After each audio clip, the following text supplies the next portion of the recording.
Liam Coen pulls a pretty sleazy move and appears to be headed to Jacksonville. That and more on today's episode of Locked On Bucs.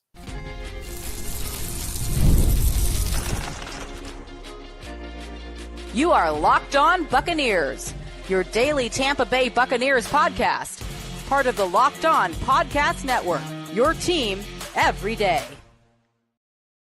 What's up, and welcome into this live episode of Locked On Bucs, your daily podcast covering the Tampa Bay Buccaneers, part of the Locked On Podcast Network, your team every day. I want to thank you for making Locked On Bucs your first listen review every day. Don't forget you can subscribe or follow for free on YouTube or wherever you get your podcasts. And, of course, you can follow along on Twitter. I am James Yarcho at JYarcho_Bucs, here with you every Monday through Friday along with the everydayers. And for that, I want to share my appreciation for your continued support of the show. One of the ways you can support the show is become a Locked On Bucs insider. You're going to get news, rumors, updates, general thoughts, one-on-one conversations with me via text message. Go to joinsubtext.com/LockedOnBucs or click the link in the show notes to become an insider today. This episode is brought to you by PrizePicks. Go to PrizePicks.com/LockedOnNFL and use code LockedOnNFL, all lowercase, to win $50 instantly when you play $5. The reason for this impromptu live episode is, of course, because Liam Coen is apparently headed to Jacksonville. So it's amazing how much things can change in just one day. After spending yesterday's show singing the praises of Liam Coen and his decision to stay in Tampa as the offense coordinator, it appears as though that is no longer the case. It was first reported by Ian Rappaport, that confirmed by many others, that Liam Coen traveled to Jacksonville and met with Shad Khan and the Jaguars on Thursday about becoming their head coach. This comes after he withdrew from consideration to become the NFL's highest paid coordinator with the Bucs, and as a result, the Jaguars fired their general manager, Trent Baalke. Here's where things get even more interesting. The contract that the Bucs and Cohen had agreed to had not yet been signed. So per multiple reports, though the first one that I saw was from Rick Stroud, was that the Bucs had tried to get in contact with Cohen all day and were not able to reach him. That includes Cohen and his representatives. The Bucs got completely ghosted. Then, per Jenna Lane, Cohen had reached out to Bowles to let him know about his interest in the head coaching job in Jacksonville, but according to the timeline that she had, that call came after Todd Bowles and the Bucs were already aware of what was going on. Here's the thing. This is a total dirtbag move. And I don't want this to come off as sour grapes on my part. But I liked Cohen. I wished he would have stayed in Tampa. But if he left for the Jacksonville job, I would have understood. Just like Dave Canales last year, who I talked about, I didn't think he should leave for the Panthers job, but I understood it. I defended Canales when people were calling him a traitor. I get it. There's only 32 of these jobs, and when you have the opportunity to get one, you seize the opportunity. But the way this was handled, if all of these reports are indeed true and the timeline that we've been given as more information comes out is accurate, it's a cowardly move by Liam Coen to do this the way that he did. And believe me, I understand that nothing is official until the ink is dry on the paper. But that doesn't change the fact that he snuck off to Jacksonville without so much as a courtesy call to the Bucs saying, hey, I think I need to reconsider our agreement with Trent Baalke gone. I feel like I need to give Jacksonville one more chance.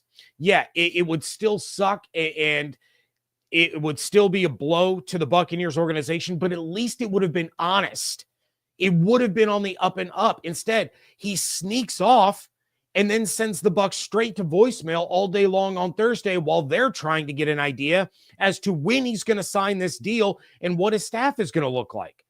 As of Wednesday morning, the Bucs and Todd Bowles have been moving forward like they know who is in charge of their offense and that they have their offensive coordinator locked up and returning. Instead, they've wasted a full day trying to track him down instead of discussing potential replacements while dealing with other coaches leaving, and we're going to get to that in a minute. This was just handled in the worst way possible by Liam Coen. And a lot of people had pointed out that he was bouncing back and forth between the Rams and the University of Kentucky. And while that's fair, he was in, with the Rams for a year, then Kentucky for a year, then back to the Rams for a year, then Kentucky for a year. And I get that that's a little disconcerting, but he also never really hid his intentions in those cases. This time he snuck around like a cheating husband. Right before going live, Albert Breer tweeted out, quote, "More detail on the Liam Coen situation. The Buccaneers offered a 3-year deal on Monday to make their OC the highest paid coordinator in NFL history. It was contingent on him not taking the second interview with the Jags, which is the reason for the secrecy on Jacksonville visit," end quote. Diana Rossini, right before I went live, from The Athletic, she tweeted out, quote, "So what changed for Liam Coen? He got on the plane to Jacksonville after Jags ownership called him directly and explained they will let him pick the general manager and would pay him Ben Johnson level money along with multiple years per sources."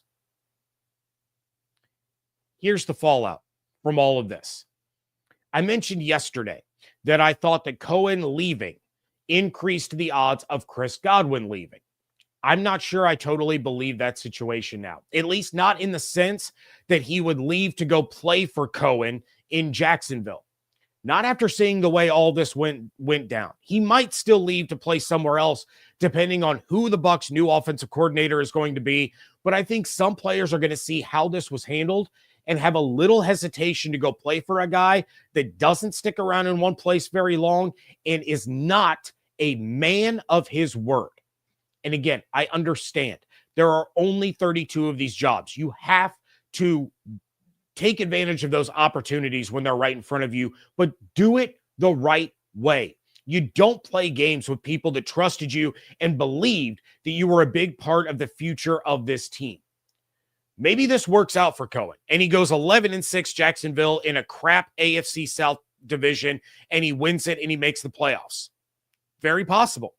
But maybe, more likely, that team is still a disaster. And he goes 4-13 next year, 4-13 the year after, and then he gets the boot. He's fired.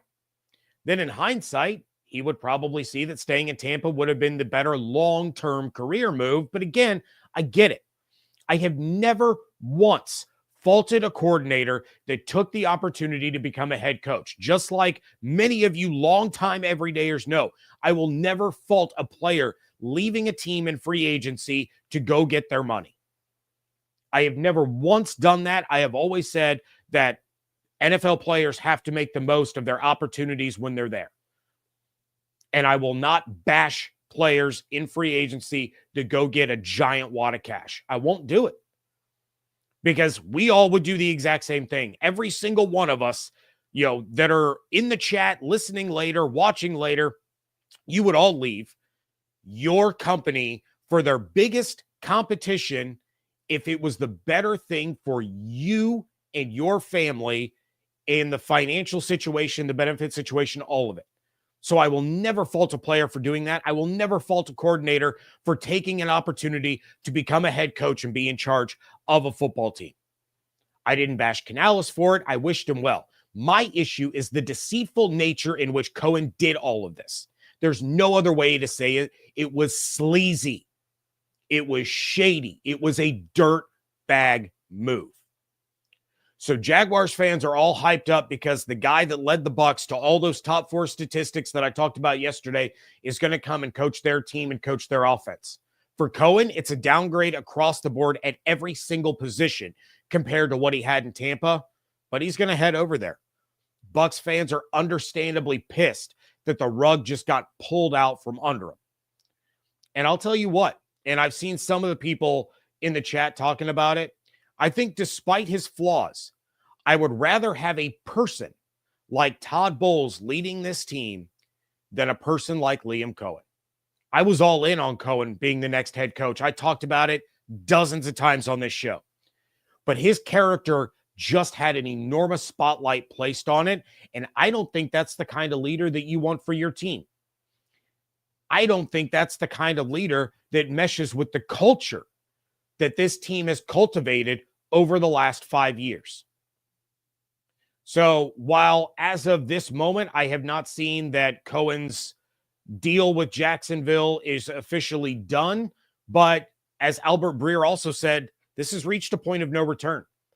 And if Jacksonville doesn't offer him the job, I don't know that the Bucs welcome him back, no matter how much his tail is tucked between his legs because of the way that this was handled. However, there are some other coaches that are leaving Tampa. That is coming up next on today's episode of Locked On Bucs, part of the Locked On Podcast Network, your team every day. Therapy is a game changer. It can help manage stress, improve sleep, and communicate more effectively, but finding the right therapist and fitting sessions into a busy schedule can be a challenge. That's where Talkspace comes in. Talkspace, the leading virtual therapy provider, makes getting the help you need easy, accessible, and affordable. With Talkspace, signing up is simple. You can match with a licensed therapist who fits your needs, usually within 48 hours, and it's convenient. You can have sessions from the comfort of your home, even message your therapist in between appointments. Plus, Talkspace is covered by many insurance policies, and for most insured members, there's a $0 copay. It's never been easier to prioritize mental health. As a listener of this podcast, you're going to get $80 off your first month with Talkspace when you go to Talkspace.com/LockedOnNFL and enter promo code SPACE80. That's SPACE80. To match with a licensed therapist today, go to Talkspace.com/LockedOnNFL and enter promo code SPACE80 to get $80 off your first month and show your support for the show. That's Talkspace.com/LockedOnNFL, promo code SPACE80. Thank you again for making Locked On Bucs your first listen review every day. The new Locked On NFL is here, and it's 2 shows every day. You got the Madman Tyler Rowland kicking off your morning with a double shot of NFL espresso. Then you can stop by the barbershop with Tony Wiggins, host of Locked On Jaguars, for some real NFL talk. You add in the Locked On local experts. You get unprecedented NFL insight, hot opinions, detailed breakdowns, all in 30 minutes. It's the new Locked On NFL, and it's twice a day. So make it your second listen at the new Locked On NFL on YouTube or wherever you get your podcast. And I see you guys are blowing up the chat. I am loving this. This is why I decided to go ahead and go live. I have seen, in fact, I had an insider text me. It was Ricky. He said this, and then KGH for life says Josh McDaniels type of move. Yeah, 100%. That was kind of the first thing that came to mind, for me. I thought about that, and then I thought about Brian Kelly. Evan and I just talked about him the other day, the way Brian Kelly had agreed to this Bucs job and then backed out at the last second. That led to Schiano and years of just nonsense within the Tampa organization. Let's see. We got, we have a lot of comments. I'm trying to sift through them. We got, oh, yeah, Christopher Cole, he says Saleh is in Jacksonville now, LOL. Yeah, Robert Saleh flew to Jacksonville today for his interview that was supposed to take place tomorrow. So that's a wild situation. And then KGH for life makes a good point. Cohen might go after Mike Greenberg for the GM job. Maybe. I also get maybe the feeling that Greenberg would not want to team up with someone that just did the team the way that Cohen just did. I could be wrong. Again, like head coaching jobs, there's only 32 of these GM jobs, and you have to take advantage of the opportunities that you get. But I have the feeling there's a little bit of bad blood between Mike Greenberg now and Liam Coen. Yeah, Rick Stroud bringing up Bill Parcells leaving the Bucs at the altar. Of course, Chip Kelly did as well, and all that. We got Walter in here that says Cohen should have been promoted immediately. No. Hindsight is 2020. Knowing what we know now, I would rather Todd Bowles be the one in charge. But that's not the only coaching issue that is going on with the Buccaneers. So Kacy Rodgers, the Bucs defensive line coach, run game coordinator, and co-defensive coordinator, is headed to Detroit to become their defensive line coach. Rodgers has been with the Bucs since Bowles joined as defensive coordinator in 2019, but his contract had expired, and the Bucs, I don't know, either they assumed he was going to be back, or maybe they decided to let him explore other options, but he is joining the Detroit Lions staff. Meanwhile, Bucs inside linebackers coach Larry Foote has an interview with the Lions for their defensive coordinator job, which would reunite him with the recently departed Kacy Rodgers. Now, Rodgers' contract had expired. Larry Foote is still under contract with the Bucs, but because this would be a promotion from a position coach to a coordinator, he has every right to go and interview for that job. The Bucs want Foote back, but they're not going to stop him from potentially becoming a defensive coordinator. So the Bucs now have to look for a new defensive line coach, potentially a new linebackers coach, and then, of course, an offensive coordinator. Now, I really don't mind the shakeup on the defensive side of the ball. I think it stinks to lose Rodgers, considering how good the Bucs defensive line always is, how stout they typically are against the run. But overall, the defense wasn't great last year. We've already gone over all of that. So the changing of some of the defensive coaches, to me, means that the Bucs have an opportunity to bring in fresh voices, fresh perspectives, and try to get improvement out of the players that are not only on the roster now, but the players that they're going to bring in. My hang-up is something that I talked about yesterday. And again, it goes back to more of the Cohen situation than Rodgers and Foote, but it's the continuity.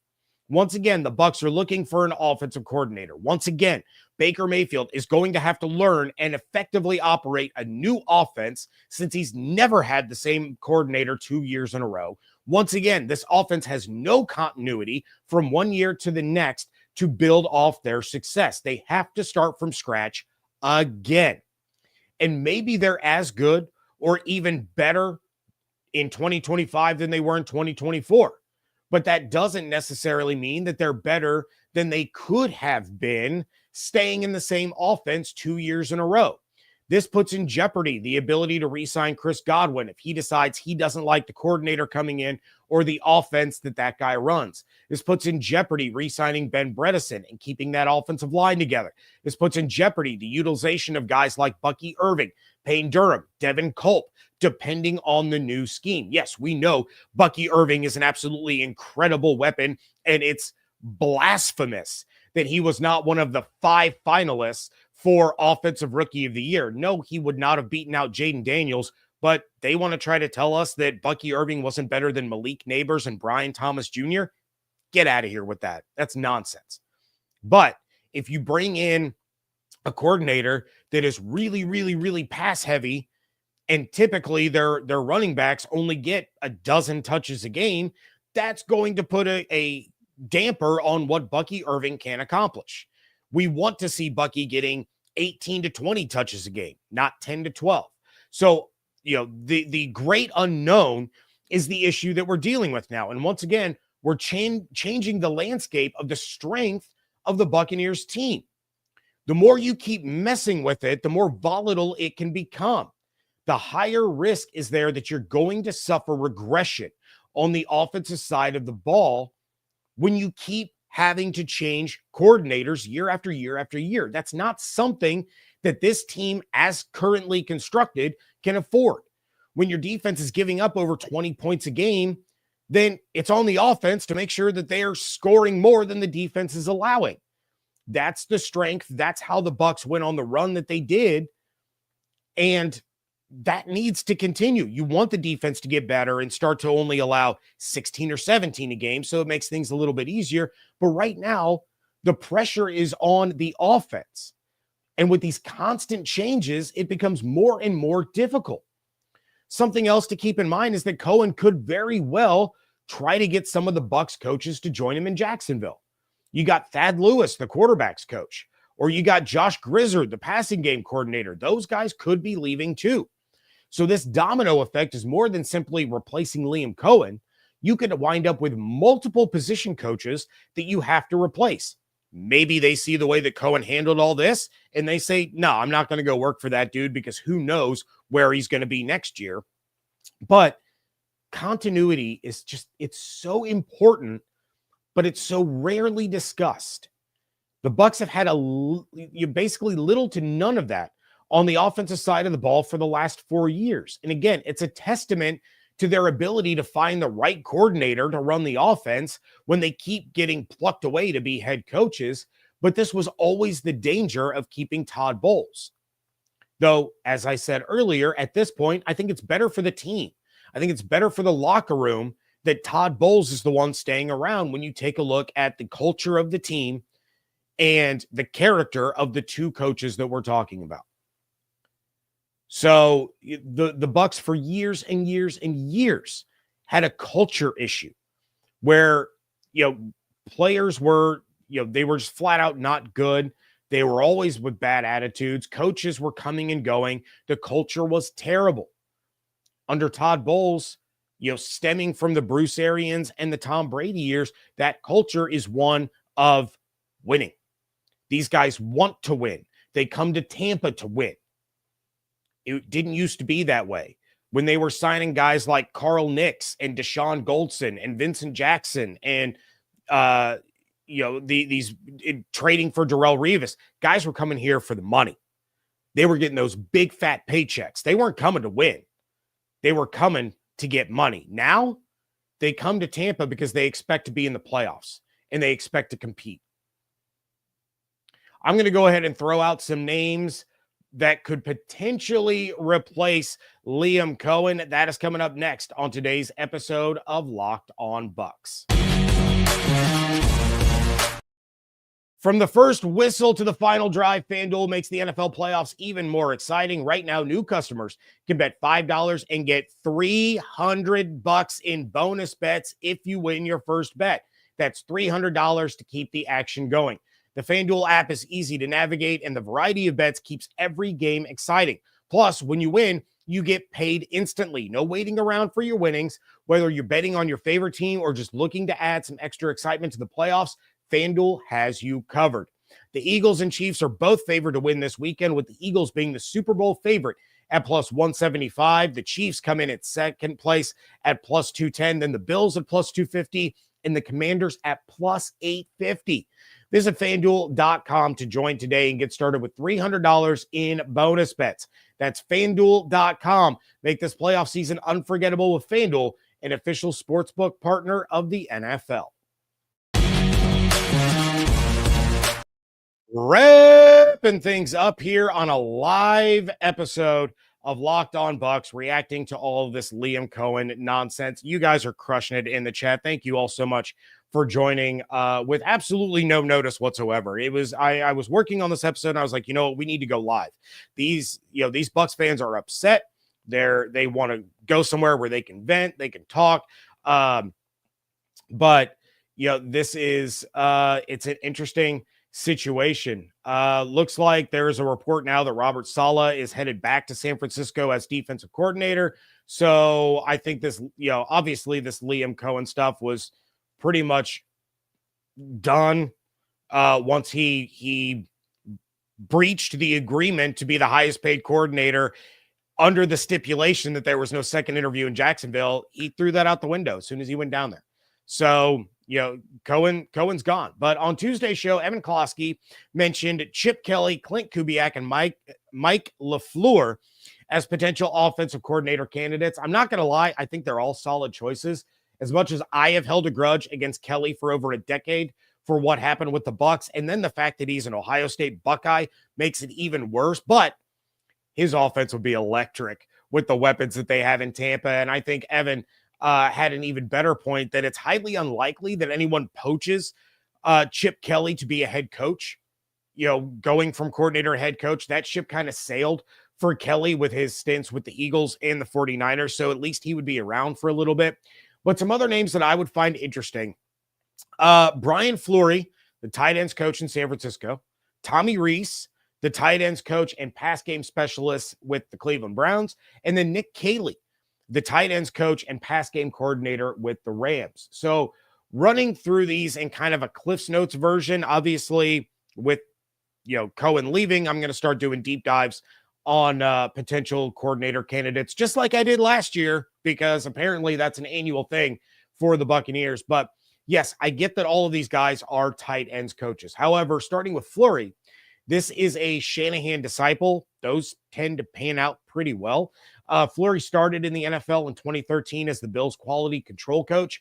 Then 2014 and 2015, he was in Cleveland as a linebackers coach before going to San Francisco, where he was the defensive quality control coach, then the offensive quality control coach, then the tight ends coach starting in 2022. And this is the kind of thing that I like to look for, is when coaches have experience coaching on both sides of the ball. I think ultimately it's an advantage when they're play callers as coordinators, but I also think it's the kind of thing that you want to see if you believe that they can transition from coordinator to a head coach somewhere down the line. Having that experience on both sides of the ball, I think, is a huge plus for any potential coordinator. So that did kind of jump out to me when I was taking a look at Fleury. But then you got Tommy Rees. He was a quarterback for Notre Dame way back in the day, and then he became their quarterbacks coach before serving as their offensive coordinator from 2017 to 2022. Rees then goes to Alabama to coach under Nick Saban before joining the Browns. Now, he's young. He's just 32 years old. We know the Bucs have absolutely no problems hiring these younger coordinators. Plus, his ability to work with Tom Moore would help tremendously. One of the knocks on him was kind of how he didn't really have a scheme. He just kind of called plays at random. And I think, moving away from Alabama and, working in Cleveland under some of the coaches there, has helped settle him in a little bit. As a pass game coordinator for the Browns, you have to kind of look at the problems that team had as a whole and not completely hold that against them. There were times that Winston was out there slinging it. Jerry Jeudy really started to catch on after the quarterback switch, but Deshaun Watson was such a disaster that there's really not anything that anyone was going to be able to do about that. But I think Tommy Rees would be a really interesting add, especially, again, with Tom Moore returning next year for his 49th season in the NFL. Having that kind of mentor and advisor, I think, could really help a young potential up-and-coming coordinator. And then finally, Nick Caley. Again, you're going back to the Sean McVay coaching tree. Maybe the Bucs can catch lightning in a bottle for a second time there.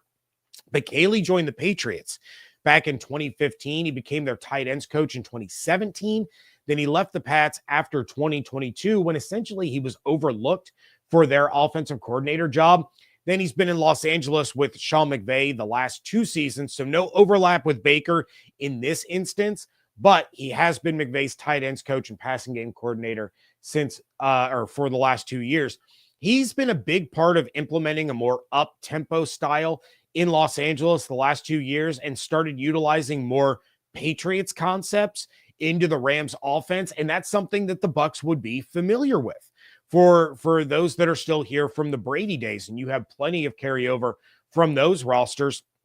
So you would almost end up with like a hybrid offense between the Tom Brady, Bruce Arians offense, and then some of what you saw from Liam Coen last year, who brought concepts from Sean McVay. So that could be really interesting to see with all of the different pieces that the Bucs have on the offensive side of the ball, to see, essentially a McVay, Brady, Arians hybrid offense could be really, really fun and really, really dangerous.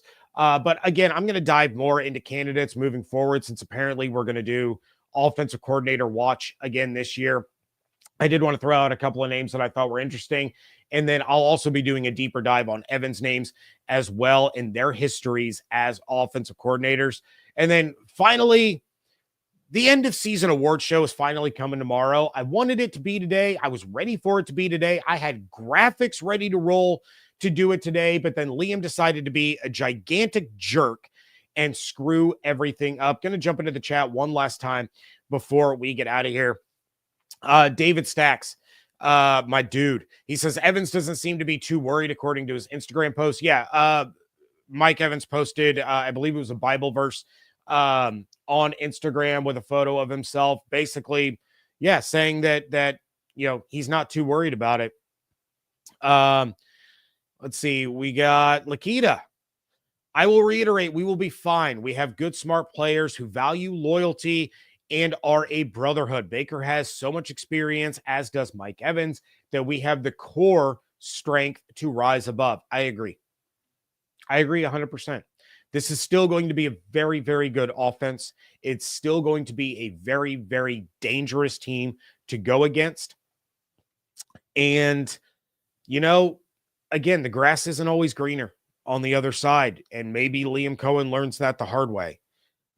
And for the final time, for those that didn't catch the opening of the show that are here in the live chat, I'm gonna reiterate, I do not fault an offensive coordinator leaving to get a head coaching job. I don't, because if I was in that situation, I'd do the same. I would constantly look for a better opportunity for myself to provide a better life for my kids, for my family. My problem is the way that Liam Coen did this. To have an agreement with the Bucs to become the highest paid coordinator in NFL history, contingent on not taking a second interview with Jacksonville. So he withdraws from consideration and then sneaks away for a secret interview. I think this is when the old saying, trying to have your cake and eat it too, comes into play.